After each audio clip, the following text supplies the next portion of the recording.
আর এই নিয়ে তৃণমূল নেতা কুণাল ঘোষ কি বলেছেন শোনাবো আপনাদের।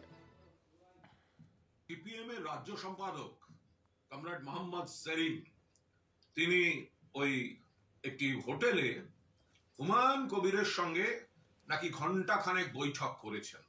এক পক্ষ বলছে এটা জোটের প্রস্তুতি, আবার মোহাম্মদ সেলিম নাকি বলছেন মন বুঝতে গেছিলেন।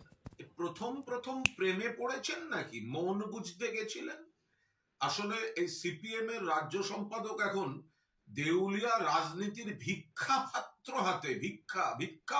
হাতে এ বাড়ি ও বাড়ি সে বাড়ি ঘুরছেন।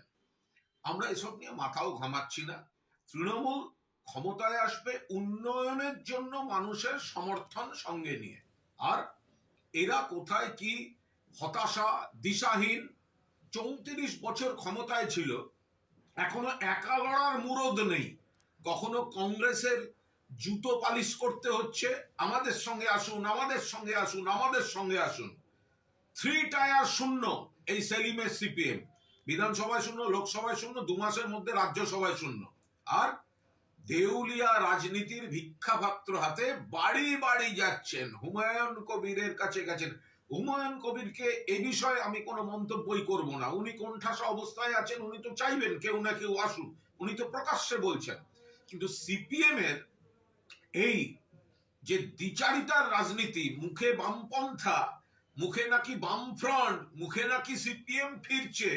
আরে যে সব লোকগুলো লাল ঝান্ডা নিয়ে শহীদ মিনারে 2-1টা মিটিং করতে যায়, তারাই তো বাড়ি এসে বিজেপিকে এতদিন ভোট দিয়ে এসছে।